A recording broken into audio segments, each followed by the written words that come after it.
Last weekend, I got 18th place at remote duel regionals and got my invite to the World Championship qualifiers using none other than Pendulum Edition.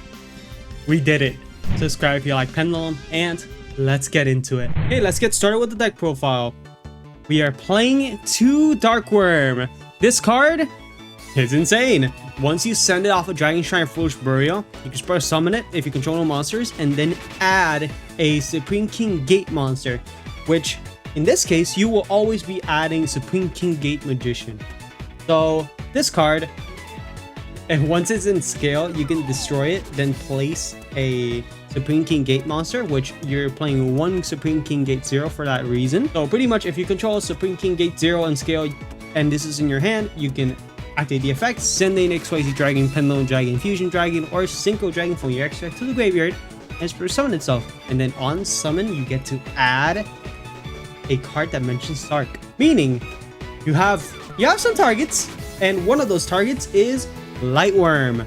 This card, I was originally thinking about playing at 2, though I decided to play it at 1. This build is very solid. So honestly, playing this at 1 is great. And I'm playing 3 Skullcrobat Jokers in this build because Skullcrobat Joker, it gets us to our Gate Magician, gets us to our other magicians. It's a very solid card. 1 Astrograph Sorcerer.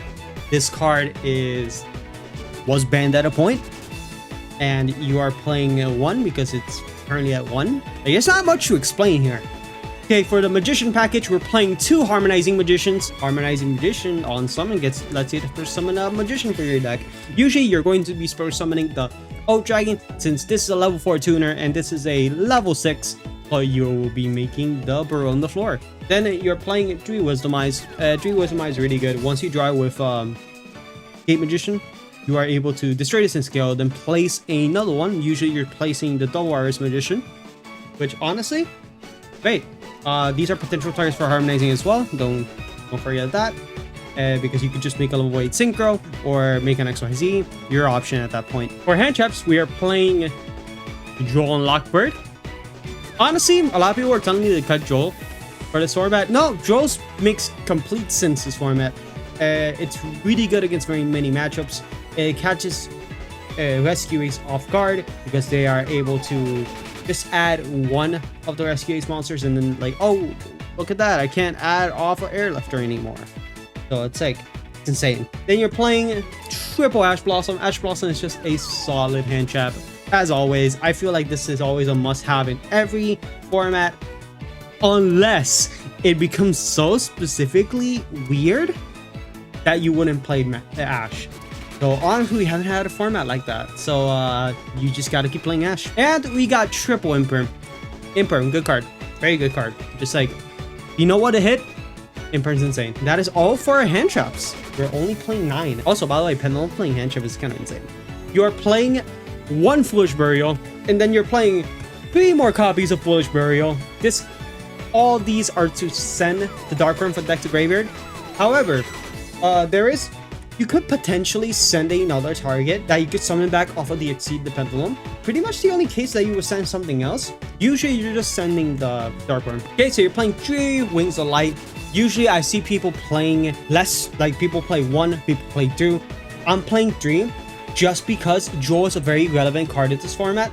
The moment you add something for your deck to your hand, you're able to like, oh, they activate Joel. I'm like, okay, I'll chain Wings of Light and I'll add a monster from deck to hand. Just like, you are able to just play around the draw and be able to still have enough force scales at that point, unless you have a really like hand trap filled hand, but at that point you were gonna pass anyway. So just activate this, add your card, and then you just pass turn. You're playing the one-ofs, which is Called By. Called By is to, you know, your opponent activates Troll, banish it. Your opponent activates Ash, banish it. Just anything that might be relevant to the current combo that you feel is very impactful, just Called By the graveyard. Or it's you know, you could see Tearlament around, you could see Branded around.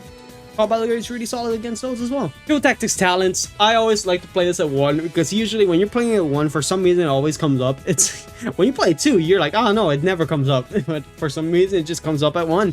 So yeah, it's a funny way to think about it. But it's kind of how like the curse of Dual Tactics Talents work. So you got a Star Pendulum Graph. This, you must play it because you are destroying many magicians. Many magicians are going to be leaving the field. So you're able to trigger this to add a magician from deck to hand. Very good. And Time Pendulum Graph. This is your interruption. Good card. Really good card. Once you have this on field, you're mostly winning. Like, even if you're playing Dark Road no Moju, you're like, okay, sure, I have the Time Pendulum Graph. Flip it. Boom. Destroy some cards. It's insane. Now let's get into the extra deck. So first we have Beyond the Pendulum. Beyond the Pendulum is a really good card. You don't go into it as often as I thought. I used to play 2 just for the fact that you can play around the bureau by not summoning this. So you would usually just like, oh, you summon 4 monsters, then you make the Absolute Dragon, and then you link it off. If you want to see how I do combos, click up here, because there's a combo video. And also it's going to be in the end roll, so don't worry. RP Masquerena! This card feels very necessary. And sadly, another card that feels very necessary, the reason why we're playing IP Masquerena, SP Little Knight. I do know this card's $100. I hate the fact that it's $100. However, this card's amazing in this deck. The fact that you can summon this, banish 1, and then activate the other effect later on to banish itself, then the moment it summons itself back, or I mean, like, you know, like unbanishes itself, you are able to have 2 zones for the Pendulum summon. That is broken. But yeah, that is pretty much the reason why this deck has to play it. We're playing Exceed the Pendulum. Helps you play around the bureau because you are able to summon a card right after, and then, you know, make the Appaloosa. Make Appaloosa, and then boom. Oh no, I played around on the bureau, which is very nice. And to end games, you're playing the 1 Access Code Talker. Usually this is to, like, you know, you keep on going up and up, and then you summon Access Code, start destroying stuff, and go for game. That's pretty much it. We have Abyss Dweller. Abyss Dweller is pretty good this format. The fact that Fire King needs their graveyard. Unchain would need their graveyard. Labyrinth would need their graveyard sometimes. There's Tearlament. Tearlament does come up, but mostly it's for Fire King. So yeah, that's pretty much it. We have Baguska. Just Baguska self-explanatory. You summon in defense, boom, everything turns to defense.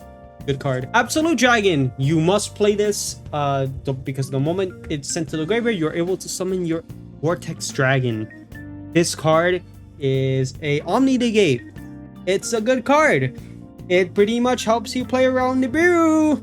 Another card that helps you, like, you know, get a negate on board. It's so good. And got 1 Odd Eyes Rebelling XYZ Dragon. We are just playing this because you're able to send this off of the Gate Magician to summon itself. However, the situation might come up where you would be able to summon this because it requires 2 level 7 Pendulum monsters. Then it is able to destroy 2 monsters with less than 3,000 attack. It's so oddly specific, but it comes up. So honestly, this is your best target if you're going to be playing Gate Magician. Then we got Typhon. Typhon is just really good to outboard. And also, if for some decks, it's a weakness they have because, you know, they can activate anything with 3,000 or more attack. And I find it funny in regionals, it came up, my opponent summoned a Pankatops. Then they raised the attack of Pankatops using Orcus Nightmare. So it was at 3,100 attack. This doesn't say original attack, so they couldn't activate the Pankatops. It was so funny. For our last synchros, we got Ignis Providence, the Draco Slayer. This card is really good. It's really good to out cards. You're able to destroy 1 scale, and if you have the Dull Wires on scale, you can destroy it, then activate the effect to search the Time Pendulum Graph or Star Pendulum Graph. It could come up. And we're playing it mostly because we have a card in our extra deck where we can summon it and then lock our opponent out of spell cards, which I will be showing you soon. Then we are playing the Borreload Savage Dragon. This did not come up this entire event. Honestly, this card, you can cut it, maybe play Supreme King Clearwing. That card is really good. Mostly for the fact that, you know, it's on summon, it can destroy all special summon monsters, I'm pretty sure. You don't make Borreload Savage Dragon too often, just play the Supreme King Clearwing. And the Burrow on the Floor. Burrow on the Floor is mandatory, honestly, because you're playing the Harmonizing. That's why. So yeah, that is it for our extra deck. Let's get into our side deck. Okay, for the side deck, we are playing triple Nibiru. Many decks play around Nibiru this format, so it's not worth playing in main deck. But there are some decks that will lose against this. Then we're playing the Bestials. You can cut these, honestly. I did not like them. You could just play DD Crow better. It's way better against Fire King. It's just these cards only came up when I play against Tier Limit and the one Labyrinth player, but that's it. Just play DD Go. Okay, you're also playing 2 Pankatops because Pankatops is a good card. Yep, this card came out at 2. God, I hope it's at 3 soon because this card is way too good. Fun fact, it's a level 7. You can summon this with a Pendulum summon. It's so good. We're also playing the Cosmic Cyclones. Pretty much, if your opponent activates anti-spell, we're able to chain this and then banish it because we do hard lose the anti-spell. And we're playing the one Dragon Pit. You could cut this as well for the DD Crow. This one only came up against Labyrinth. The idea was that I could Wisdom Eye. I can just use Wisdom Eye effect, then place this.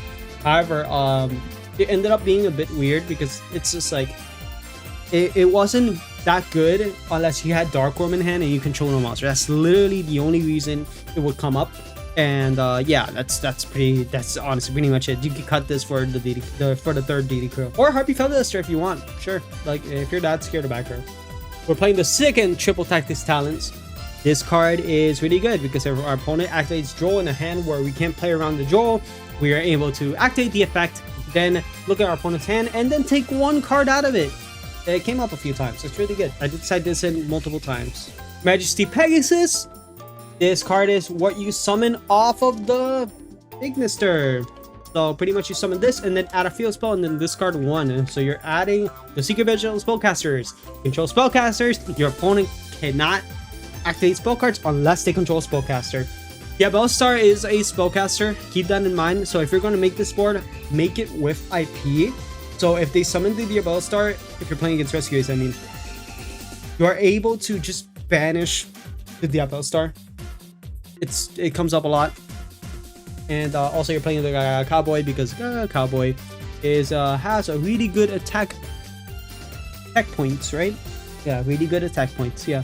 If you want to see how this deck combos, check out this video right here. Subscribe if you enjoy.